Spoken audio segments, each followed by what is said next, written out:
I'm Karima Brown. It's Sunday and it's time for The Fix. In the hot seat is Justice and Correctional Services Minister Ronald Lamola, who will have to explain just how the system will be overhauled to deal with its femicide and xenophobia, which has engulfed the country in the last week. Then, as WEF 2019 wraps up with promises of stronger intra-Africa trade, we speak to Vice President and Financial Officer of the BRICS Bank, Leslie Marstorp, on how the Development Bank can help realize Africa's economic growth. And, as is custom, we take a look at what's made headlines in the weekend newspapers and why. The Fix starts now. Welcome to this edition of The Fix, where every Sunday we hold the decision makers to account. We tell you why it matters, how it affects you, and why you should care. Now, President Cyril Ramaphosa has promised a tough action to deal with rapists and men who kill women. He also asked that Parliament will be debating a series of emergency measures, including the overhaul of the current gender-based violence architecture to address femicide in South Africa. He condemned the killings of migrants from the continent and said enough is enough. To unpack this plan, I'm joined in the studio by my panel, which includes Justice Minister and Correctional Services Minister Ronald Lamola, Gauteng's COSATU's Amos Monyele, and Amir Sheikh from the African Diaspora Forum. Gentlemen, thank you so much for joining me. But before we start, let's just listen to Cyril Ramaphosa outlining just a few ways in which we can curb the barbaric crimes committed against women. We are going to overhaul and modernize the National Register of Gender-Based Violence Offenders, provided for in the Sexual Offences Act, to ensure that it is effective in combating gender-based violence. The National Register of Offenders will list all the men who are convicted of acts of violence against women and children. I will ask Parliament to consider amending the legislation to make the register public. I will propose to Cabinet that all crimes against women and children should attract harsher minimum sentences. We agree with the women of our country that the state should oppose bail and parole applications for perpetrators of rape and murder against women and children. That is, of course, the range of measures that Cyril Ramaphosa outlined earlier this week. Well, Justice Minister Lamola, your ministry is largely responsible for directing this overhaul. Now, one of the things that the President did say was that he was going to speak with Finance Minister Tito Mboweni about making monies available. First of all, have you costed what these extra measures are going to be? How much is it? And where are you going to get the money from? We are indeed in the process to look at the process of the Criminal Procedure Act, the Sexual Offences Act, and you will know that we have already opened about 90 courts across the country on the sexual offences. In this current financial year, we will be opening 11 of sexual offences court, and one will be opened this Friday in a place called Sibasa in Venda.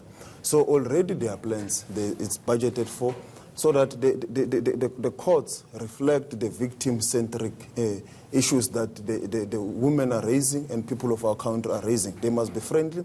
With regard to the Criminal Procedure Act, you will know it's a 1977 Act, and if you have got a car which is a 1918 model, even if you take it to service and change it there and there, it remains a 1917 model.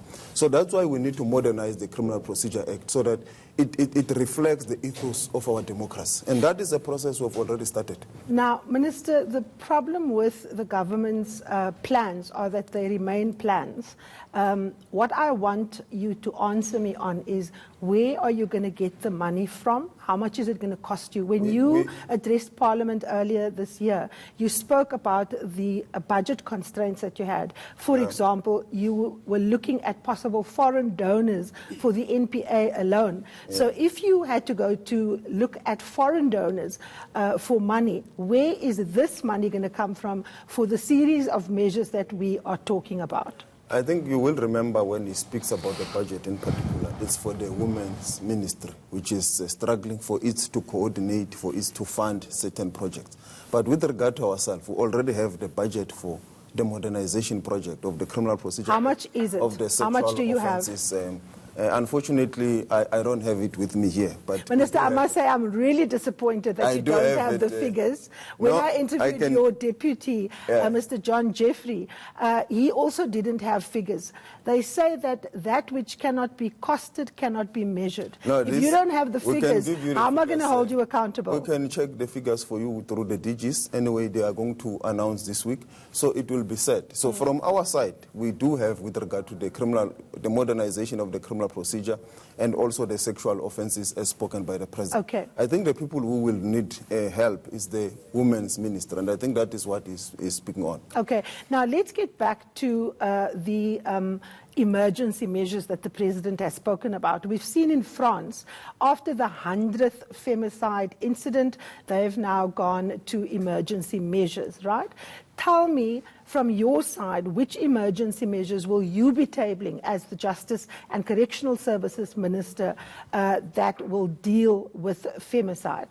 The first one is swift justice, which can happen immediately without amending any laws. For example, the matters where all evidence is available, there should be no reason why it should be delayed in our court roll. It's to fast track it, and even when there is a crisis, within a week it is resolved, and there's a sentence, a minimum sentence is imposed, and which is very harsh. The second one is immediately with regard to the parole. I'm the one who is responsible for reviewing the parole processes, and I've already started to look into whether can we immediately implement what the President said. What stands in the way of immediate implementation that says no rapist will get parole, or no person charged with rape will get parole? You will remember there is already a law that allows, the Correctional Services Act allows certain inmates, when they have served a particular number of years, to be able, a third of their sentences, to be able to go through parole. But still does need to go through the parole board. It still needs to go through some of the, if it's a life sentence, it needs to come to the minister. So the minister can use his discretion. So that is what I'm saying. I will be able to look into the issues and see whether in certain cases I've already been dealing with that, and in most cases where there were sexual offenses, I've reluctantly not granted parole. Okay. Now, before I bring in my other two guests, the criminal justice system is, of course, a value chain. You are also the Minister for Correctional Services. Our prisons are already overpopulated. We have a maximum amount of life prisoners, or life servers, or lifers as they call it. We heard the President say life is life. If you are found to rape a child, a woman, you will get a life sentence. How do you prevent your prisons from becoming breeding spaces for toxic masculinity? Because we release into society about 300,000 criminals or people who have served time, and they, of course, experience brutality in the prison system, and that just creates the vicious cycle that continues. So what rehabilitation programs do you have in your correctional services plan to deal with the fact that prisons are actually places where toxic masculinity breeds? We already have plans as we speak. Inmates are being taught various skills, whether it's skills in terms of welding, in terms of education, but there are also those who are sexual offenders. There's a specific program for them in terms of psychologist program that is aimed to rehabilitate them for the behavior that they had as they came in, and that project has been working. But the biggest challenge that we have, which maybe is a debate for another day, is the reality of an overcrowded prisons. And it makes it sometimes very difficult. We become constrained to deal with some of the programs of rehabilitation because of the overcrowding. But I think that can be a debate for another day because it needs more time. Okay, Minister, thank you so much. Let me bring in my other guests. Let me bring in the guest from the Africa Diaspora Forum, Mr. Amir Sheikh. But before I get you to speak, Mr. Sheikh, let's just get a listen to the question around the killing of migrants in South Africa. People have lost their lives and many have been injured. Families have been traumatized. Livelihoods have been destroyed. We know that at least 10 people have been killed in this violence, 2 of whom were foreign nationals. No amount of anger and frustration and grievance can justify such acts of wanton destruction and criminality. There can be no excuse for the attacks on the homes and businesses of foreign nationals, just as there can be no excuse whatsoever for xenophobia or any form of intolerance. Equally, there is no justification for the looting and destruction of businesses that are owned by South Africans. That, of course, President Cyril Ramaphosa talking about the fact that there can be no justification for the looting and, of course, the killing of migrants. Mr. Sheikh, Mr. Ramaphosa said 2 people were among the 10 were foreign nationals. We've had other guests from your organization disputing that number. How high is the number of migrants from other parts of the continent that have been killed in the last 2 weeks?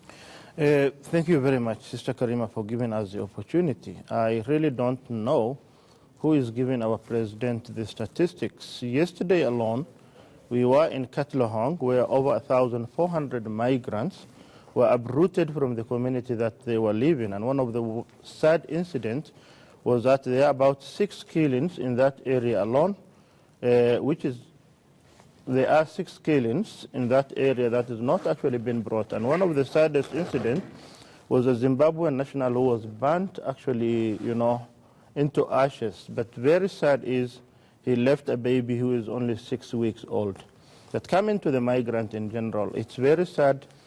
These incidents are reported or sometimes even taken out of proportion, but in the reality is, besides being also the spokesperson of the African diaspora, I'm the national chairperson of the Somali board. And on average, every year, we actually lose not less than 100 to 120 Somali nationals in the country, in the townships and the informal settlement, and this actually doesn't come to the mainstream media. Okay. Now, Amos, you are from Cosatu, Gauteng. You issued a joint statement this week together with the Diaspora Forum around the killings of migrants. We've seen, for example, truck drivers in KwaZulu-Natal being attacked for being foreign. We also know that a lot of xenophobia has been spewed from leaders, from King Goodwill Zwelithini down.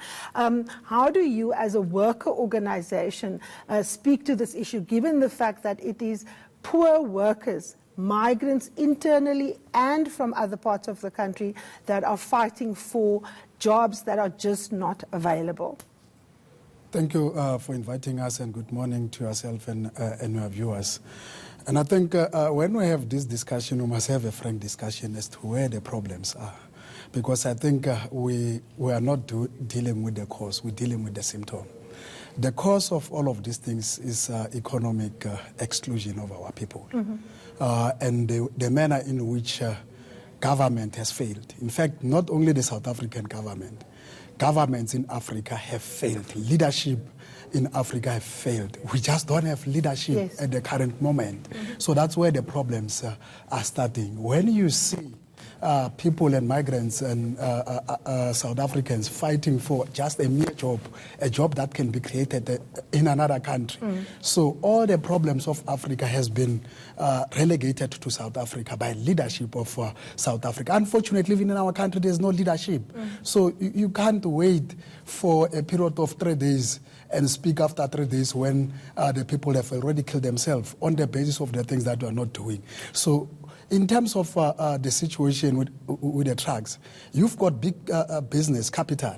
So capital has separated foreigners, migrants as well as South Africans. So for example, if a truck driver is a South African, so when a tire bursts, the truck driver knows the processes. He will call somebody to come and help. But then if it's a foreign migrant, so that migrant is expected to fix the tire. That creates a problem because now big business will then relegate our people as lazy as opposed to their foreign counterparts. So the laws are here in our country. I hear the minister even talking about laws, but then we fail to implement the laws that we are having.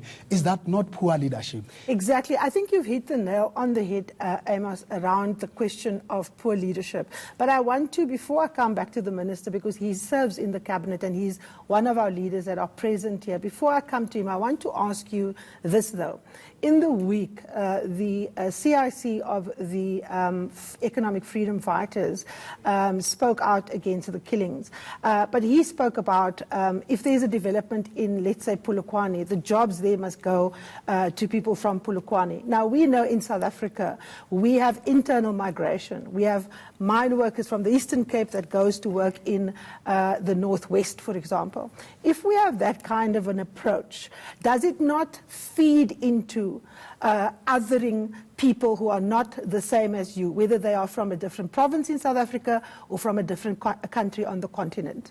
No, I think that argument is misplaced. Workers see no border, so they go everywhere to work. The only thing that we need to do is to strengthen the laws, because what the CIC is saying, I don't think he has internalized what is happening in the workplace. He has internalized what is happening internationally. For example, if you come up with that kind of an approach, what does it mean for somebody who's coming from KZN, who has got skills and is supposed to work in KwaZulu-Natal? You're perpetuating something that is not sustainable. So we think some of these political leaders must restrain themselves in the manner in which they are articulating their points. They must start to research. They must start to research how the workplace functions. They must start to research how workers migrate from one country to another. So those are the things that they need to look at before they can even utter a single word that is going to be misconstrued by those the recipient of the message, and start to create this thing. Because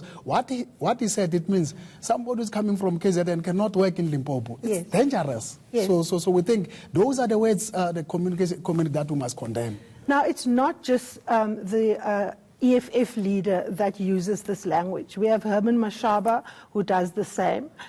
We have ANC leaders who do the same.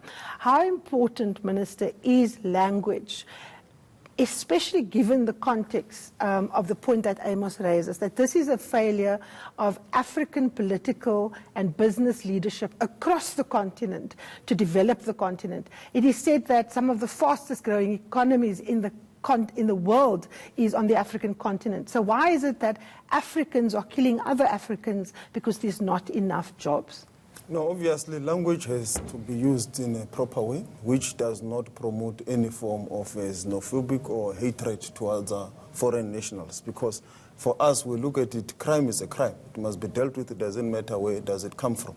But with regard to the leadership, you'll know we have just signed the Free Africa Trade Agreement, which is aimed to integrate the economies of the entire continent so that we're able to share in terms of the pie and also to have Africa trade, which is aimed to grow the economies of many African countries. And I think there will be benefits that will come from that. And also there are various initiatives from SADC which are aimed to resolve some of the regional integration in SADC.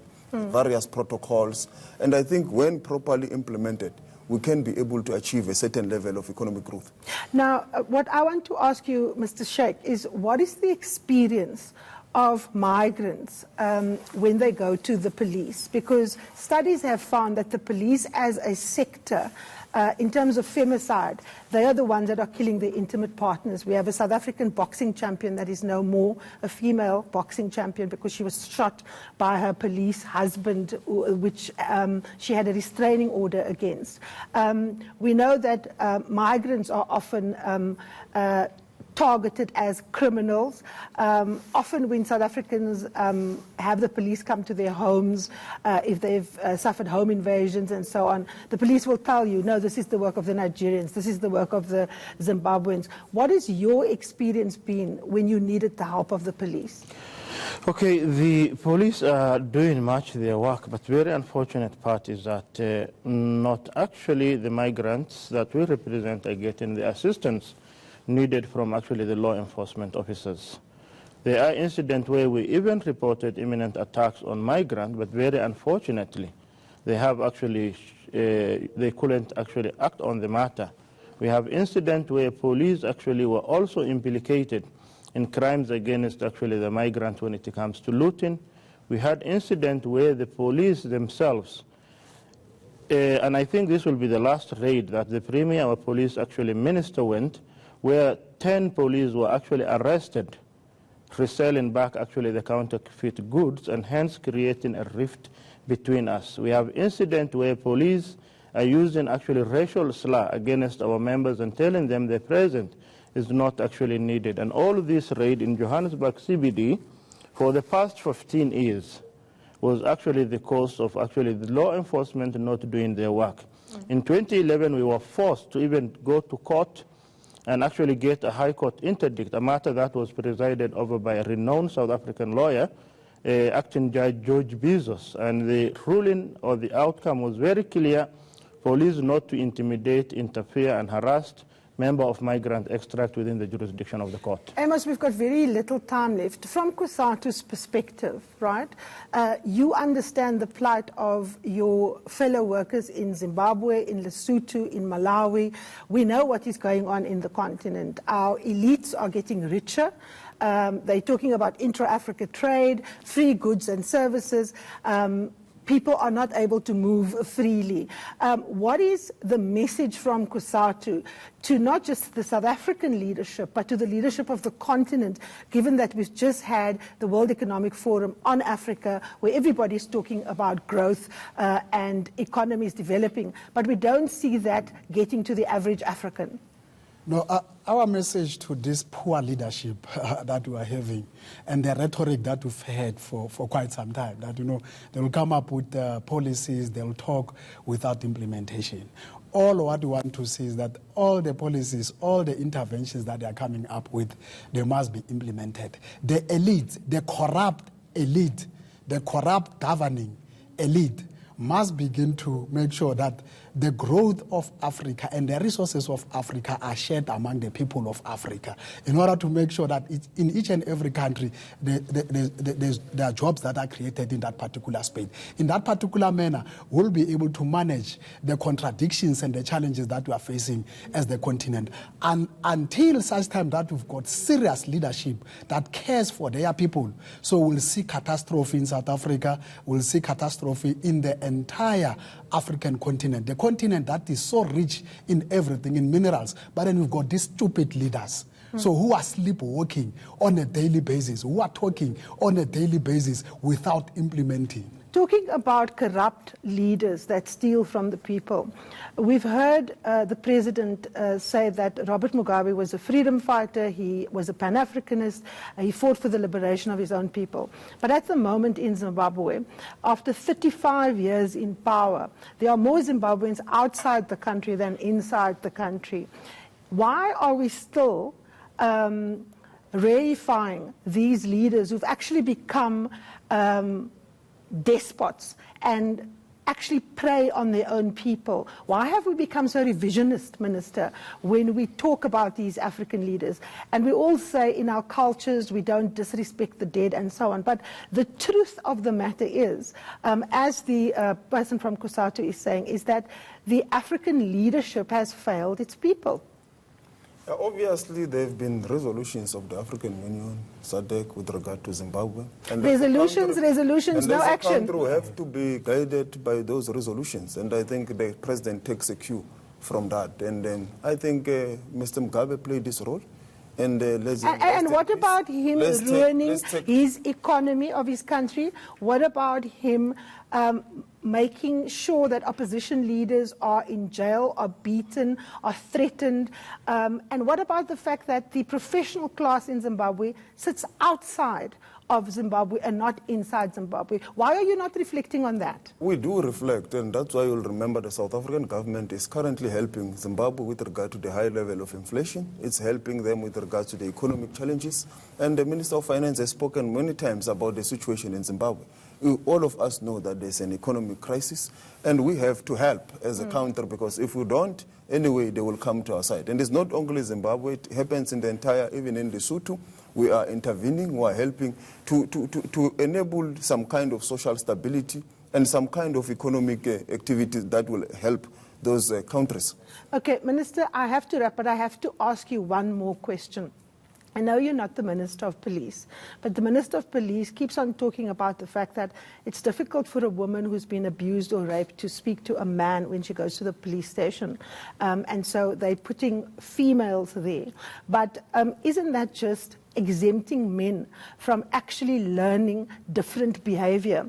What programs, if any, does the Justice Department have to teach police men and women and everyone in the criminal justice system about xenophobia, about gender-based violence, male gender-based violence, about racism, about homophobia, about transphobia? What kind of training programs are you making civil servants go through so that they can actually provide a better service? We do have the programs. You'll know we have got what we call the Tutuzela care centers. With the They're not functioning, with respect, Minister. No, they're not functioning. They are. And most of our programs, there are challenges, but most of the convictions through rape, they come through that. But also there are various campaigns that we're doing. And as I speak now, the Department of Social Development is training traditional leaders on all these issues that we're talking about. What about the police? What about training for the police? No, including the police. We have a program which there's an interaction between the NPA and the police, and with regards to the dockets, the handling, and so forth. But one of the issues the President spoke about is the overhaul of the CPE. You will know that if you have got a challenge, particularly women, they have to speak to a doctor, they have to speak to a police, they speak to a social worker. But we have unused rape kits that are not being used by the police. We are in the process of trying to integrate and synchronize that process so that you don't have to report it in many places. Including the rape kits, you will know there was a shortage.